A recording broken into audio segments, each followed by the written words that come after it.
이사야 5장 7절 말씀입니다. 무릇 만군의 여호와의 포도원은 이스라엘 족속이요 그가 기뻐하시는 나무는 유다 사람이라. 그들에게 정의를 바라셨더니 도리어 포악이요 그들에게 공의를 바라셨더니 도리어 부러짐이었도다.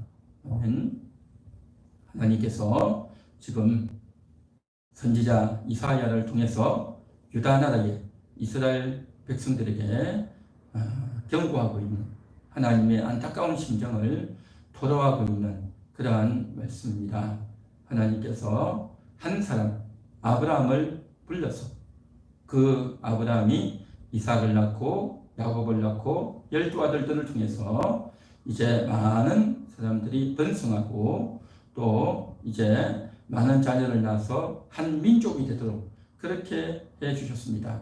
잠깐 애굽에 들어갔지만 출애굽에서 저들이 광야 40년을 거쳐서 가나안 땅에 들어가서 그곳에서 이제 땅을 차지하고 각 개인마다 각 가정마다 이제 땅을 기업으로 삼고 그 땅에서 저들이 업을 가지고 목축이나 또 농업이나 이렇게 하면서 먹고 살아가도록 그렇게 하나님이 인도해 주셨습니다.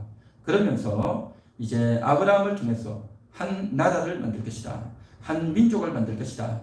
라고 하나님이 그렇게 아브라함에게 예고해 주시면서 이제 어떤 말씀을 하셨느냐. 아브라함에게 의와 공도에 의해서 다스려지는 나라가 되어야 할 것이다.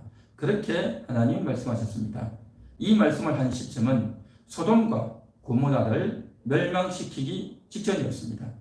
그 소돔과 고모라는 의와 공도가 없는, 의롭지도 않고 정의도 없고 공의도 없는 그러한 나라가 되어버렸던 것입니다. 그래서 아주 개인주의적이고 물질적이고 탐욕적이고 음란하고 또 그러한 것들에 대해서 나라가 다스리지 못하고 그렇게 죄를 짓고 또 사악한 일을 불법적인 행동을 하는 그러한 자들을 나라에서 바르게 다스려야 되는데 그들을 다스리지 못하고 완전히 무법천지가 되어진 곳이 바로 소돔이고 고모라였다라는 것입니다. 그래서 하나님이 결국 저들을 심판하실 수밖에 없었고 하늘에서 유황불이 내려서 그 나라가 완전히 망해버렸죠. 바로 그 직전에 하나님께서 아브라함에게 하신 말씀이 바로 의와 공도가 있는 나라를 만들어야 된다. 아브라함 너는 강대한 나라가 될 것이다. 한 것은 아브라함 개인에게만 한 것이 아니라 아브라함을 통해서 많은 후손들이 날 것이고 나라가 형성되어지면 그 나라 이스라엘 나라는 강대한 나라가 될 것이다. 의와 공도가 있는 나라가 세워질 것이다. 그렇게 하나님이 말씀하시고 약속해 주시고 또 이것이 하나님의 목적이었던 겁니다. 단순히 아브라함 한 사람 이제 복받고 또 그 후손들이 잘 먹고 잘 살라고 한 것이 아니라 아브라함을 통한 이스라엘 나라를 만들어서 정말 정의롭고 공의로운 나라를 만들기를 원하셨다는 것입니다. 그래서 이 나라를 가리켜서 오늘 이사야 5장에서는 포도원이다. 하나님의 포도원이다 라고 말씀을 하고 있습니다. 마치 이스라엘 나라 사람들이 포도원에서 저들이 포도를 심고 또 그것을 열심히 이제 가꾸고 풀도 잡풀도 제거하고 잘 자랄 수 있도록 이제 거름도 주고 애를 많이 쓰듯이 그래서 가을에 열매를 거두어서 저들이 먹고 또 팔기도 하고 또 중요한 이러한 여러 가지 업을 해 나가는 것이 이스라엘 사람들의 일련 패턴이듯이 하나님께서도 이와 같이 이스라엘 나라를 이제 포도원으로 삼고 그렇게 하셨다라는 것입니다. 그런데 이 포도원이 이스라엘 나라가 정의가 없고 공의가 사라져버렸다. 이것이 하나님의 안타까운 심정이었던 것입니다. 그래서 오히려 저들이 정의를 바랐는데 포악함이 나타나고 공의를 바랐는데 부러지짐이 생겼다. 그렇게 말하고 있습니다. 정의가 뭡니까?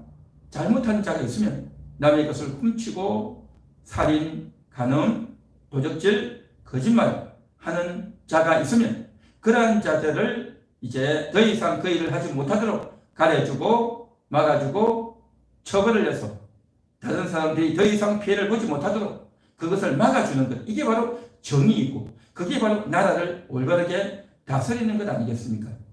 그런데 그 일을 안 했다라고 하는 것입니다.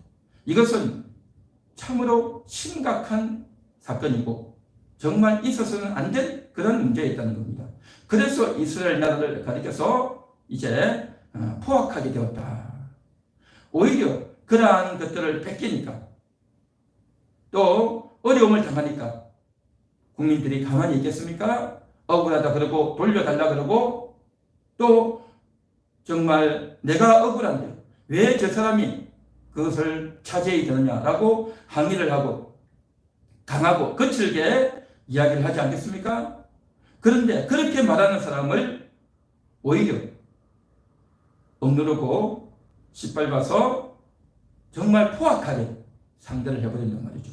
이건 완전히 자기 것을 뺏긴 것 위에 남의 것을 빼앗은 것 위에 더 이상 그런 말도 하지 못하도록 짓밟는 완전 포악한 그러한 행위다라는 것입니다. 그러다 보니까 저들이 부러지면 못 살겠다고 힘도 없고 가진 것도 없고 땅도 뺏기고 가족들도 다 종이 되어지고 너무너무 서럽고 또 신음하고 억울하고 힘든 그러한 부러지정들이 곳곳에서 올라온단 말이죠. 그래서 지금 하나님께서 마치 소돔에 들어가기 직전 아브라함에게 하셨던 그 말씀과 같은 그 일이 지금 현재 또 일어나고 있다는 거죠. 그래서 이사야를 통해서 안타까운 심정으로 이 경고를 하고 있는 것입니다. 이것은 단지 아브라함 시대 소돔뿐만 아니라 또 이스라엘 나라 이사야 당시의 이스라엘 나라뿐만 아니라 오늘을 살아가는 대한민국도 지금 유사하고 있습니다. 이 나라도 참으로 얼마나 부정과 불법과 비리가 탐욕적인 행위가 얼마나 많은지 정말 이루 말할 수가 없습니다. 그래서 남의 것을 빼앗고 훔치고 또 백성들을 어렵게 하는 일명 검수완박이라고 하는 법이 통과가 되어졌는데 그것을 밀어붙이는 전직 대통령이나 또 이어서 대통령이 된 사람이나 똑같이 그것을 밀어붙이고 있으니 이 얼마나 어이없고 황당한 일이겠습니까? 많은 사람들은 설마 그렇겠냐 아닐 거다 라고 말을 하지만 사람들을 교묘하게 속이면서 이 법에 찬동을 하면서 합의해서 다 밀어붙이는 겁니다. 그래서 검찰들이 더 이상 수사하지 못하도록 수사권을 완전히 박탈하는 그러한 법이 은밀하게 시행되어졌고 이제 국민투표를 하자 할 거다라고 했는데 국민투표 이제는 전혀 생각도 마라 꿈도 꾸지 말라 이런 식으로 나오지 않습니까? 참으로 안타까운 안 그래도 이 나라가 경제적으로 굉장히 전 세계적인 경제에 어려움이 불어닥치고 코로나로 인해서 더 어려워지고 거기다가 대한민국이 더 지금 어려워졌는데 이러한 검수완박법까지 통과되어졌으니 나라가 얼마나 힘들고 어려운가라고 하는 것입니다. 이런 측면에서 이사야는 하나님의 말씀을 가지고 바르게 사람들에게 선포했던 것입니다. 오늘날 교회 역시 마찬가지로 하나님의 편에 서서 하나님의 음성을 듣고 하나님의 뜻을 따라서 말을 할 수 있어야 되는 것입니다. 누구의 편을 서고 누구를 지지하고 일방적으로 그 사람은 잘했다, 그 사람은 옳다, 그 사람을 기다려보자 라고 말할 것이 아니라 우리는 하나님의 편에 서서 하나님이 말씀하시는 그 진리를 선포하고 이야기할 수 있어야 올바른 교회이고 또한 하나님의 뜻을 이루는 그러한 일이 될 줄로 믿습니다.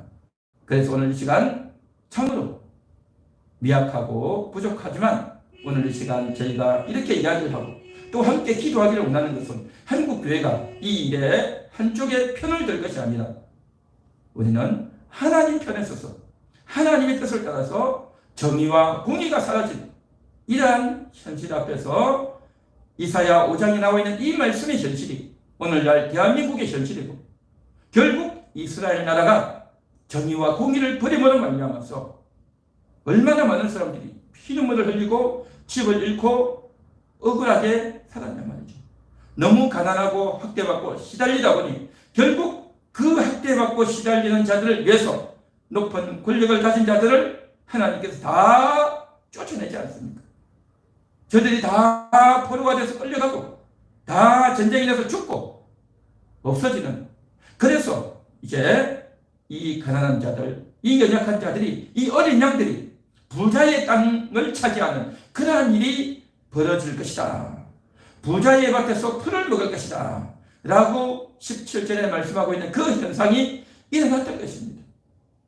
하나님의 이 경고가 우리가 잘 들어야 되겠고, 또 이 일에 있어서 우리는 정말 하나님 편에 있어서 바르게 외칠 수 있는, 바르게 기도할 수 있는, 이것이 바로 오늘날 교회의 사명이고 또 목회자에게 주신, 모든 성도들에게 주신 하나님의 사명인 줄 믿습니다.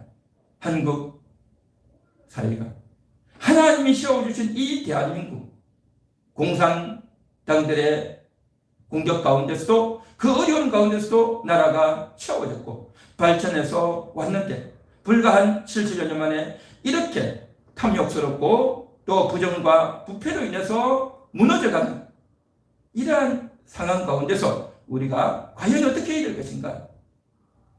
그냥 좋은 게 좋다라고 아무나 따르고 할 것이 아니라, 잘못된 것은 잘못됐다라고 이야기할 수 있어야 되고, 정의와 공의가 사라지고 있는 이 현실 가운데서 바르게 법을 세우고 올바른 가치에 의해서 세워지는 국가가 되도록 우리는 기도해야 될 줄 믿습니다. 누구를 따르고 누구를 지지하느냐가 아니라 어떤 가치 있느냐, 그 가치에 기반한 정권인가, 그 가치를 따르고 있는가를 우리는 잘 살펴야 되고, 그런 면에서 우리는 하나님의 말씀을 기준해서 항상 살피고 우리가 기도해야 될 줄 믿습니다. 그래서 이 내용이 참으로 온 세상을 다스리는 하나님의 기준이다. 정의와 공의. 그거 사라지면 소돔이 멸망하고 이스라엘 나라가 멸망하고 대한민국 역시 마찬가지로 예외가 될 수가 없겠죠. 참으로 무서운 뼈아픈 말씀이 아닐 수 없는 것입니다. 그래서 이것이 회복되도록 우리가 간절히 기도해야 되고, 진실하게 기도해야 되고, 이 기도하는 이 기도의 몸부림이 교회로부터 일어나고, 또한 믿음의 사람들이 회개하고 돌이켜지는 일이 일어나고 하나님이 불쌍히 여겨주시는 그러한 역사가 있어야 될 줄로 믿습니다. 오늘 이 시간도 정말 그렇게 되기를 간절히 사모하며 하나님 편에 제대로 서는, 이것이 우리의 할 일이요, 한국교회의 사명이요, 또 그렇게 되어질 때에 이제 그렇게 해야 한국교회도 세워지는 겁니다.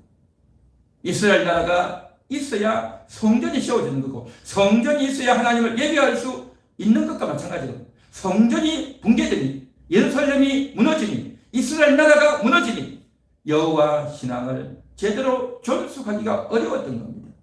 오늘 이 시간 정말 이 대한민국이 바르게 세워질 수 있도록, 이 대한민국이 바로 세워져야 교회도 세워지고, 그 교회가 바로 세워져야 우리 나라가 복을 받고, 이 나라가 정말 하나님의 선교 사명을 감당할 수가 있게 되는 것이죠. 그래서 오늘 이 시간 우리는 이 나라를 위해서 기도하고, 또 우리 자신의 가정과 교회들을 위해서 기도하는 그러한 이 저녁이 되기를 간절히 소망합니다.